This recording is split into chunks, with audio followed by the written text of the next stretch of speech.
Hello mga kapatid, ayan. Kamusta kayong lahat? For today's video guys, magluluto ako ng gulay. Lagyan ko ng tuna, tapos lagyan ko ng gulay, okay? Ito yung gulay natin, cauliflower at saka broccoli, okay? Yan, and then yun. Tuna yung ating ipanggisa, no?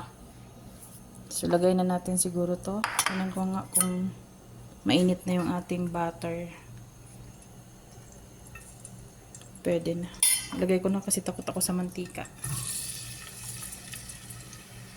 So, nalagay na natin yung ating sibuyas at saka ahos.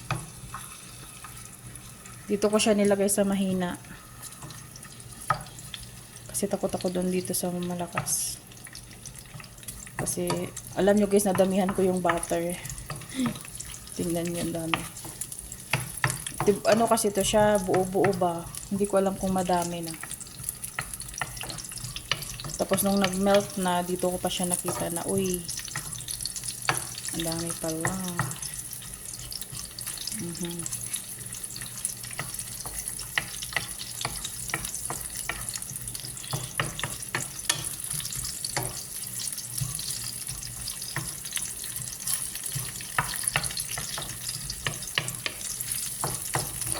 Ang bango.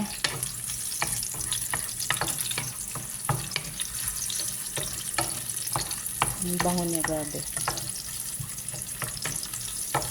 Nakakagutom. May kanin na kasi ako dito. Nakaluto na ako. So, gulay na lang yung kulang.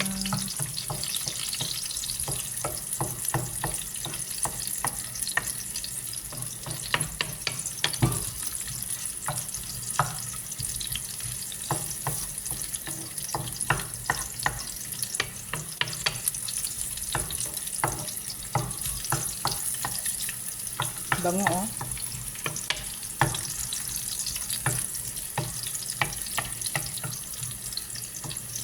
Mabango. So, ito yung ating tuna.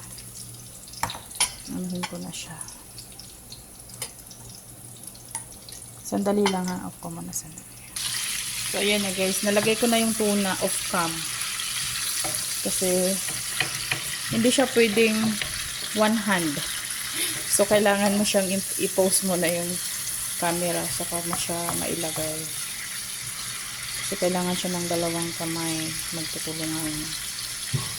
So, ayan. Hindi ko siya nalagay na hindi ko nakuhanan. But it's so fine. Asin lang yung itipang timpla ko dito. Sarap yan. Asin lang. Dito na natin timplahan para madamay na yung ating broccoli at saka cauliflower. Okay. Ayan.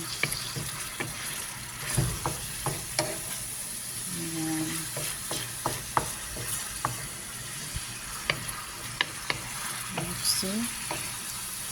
Sarap na. So, pwede na siguro to ilagay. Unahin natin ilagay yung ating. Gusto ko kasi maluto muna itong ano ba? Ay, luto naman na itong tuna. Pero ano ba? Gusto ko siya yung mga moy sibuyas at bawang na siya.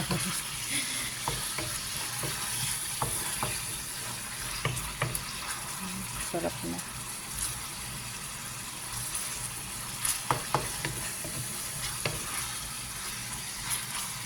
So, ayan. Lagay ko na yung ating ating cauliflower. Ayan. Sarap na. Ayan ko siya. Isa-isa talaga na.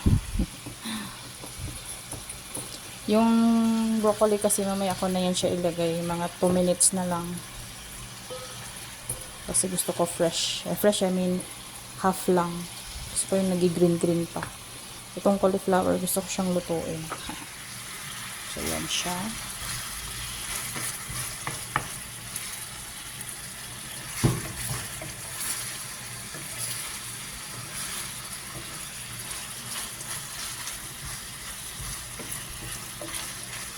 Look, no?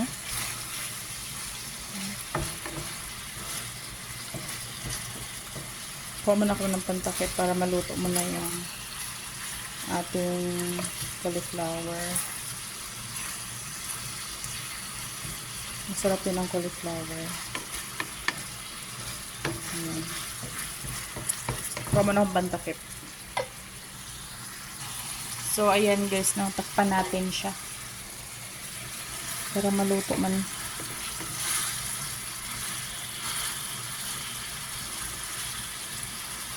Sarap. Ang bango. Para nakakaano kumain. Nakaka-excite. Pag ganitong ulam na. Alam niyo guys, na-inlove na ako sa gulay. Ayan. Bakit hindi talaga pantay itong aming lutuan.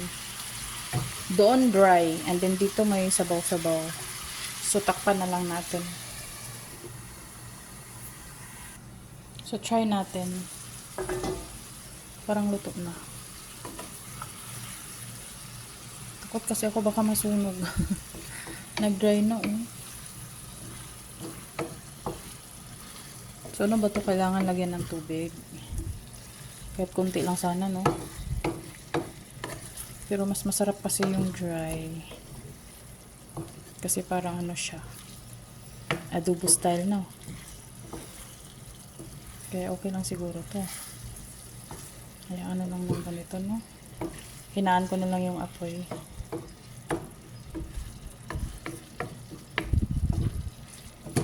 Pahinaan ko na lang ang apoy. Lagay natin sa ilalim yung mga para maluto. Ang lalaki kasi. Dapat sana maliliit pala to next time. Para mabilis lang siya maluto. Okay. So, ilagay natin yung sili para may anghang din konti. Lemon. Pang ano lang yan ng pang tanggal lang yan ng umay. Itong ating lemon. Okay. So, we need to taklob-taklob muna this one para maluto siya. Okay, yan lang siya. Okay, hintayin lang natin mamaya. Ayan guys, no? Tinignan natin ulit. Hilaw pa din yung cauliflower. It takes time pa talaga para maluto. Pero mabango siya kasi may lemon, may sili. Sarap. Natin sa ilalim. Ayan guys, no? Ayan. So, takpan natin ulit kasi hindi pa luto. Hilaw pa siya. So, for this video guys, for this time, lagay ko na yung ating broccoli. Lagay lang natin sa taas. Parang steam lang siya. And then, hayaan natin mga 5 minutes. Tapos, hindi maluto yung ating broccoli. Pinakamahina kasi guys, tingnan nyo, parang walang kumukulo dyan.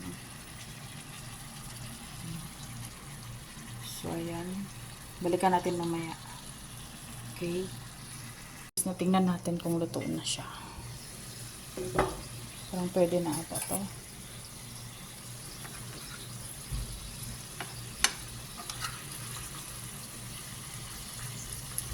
Matigas pa din. Tagal pala no.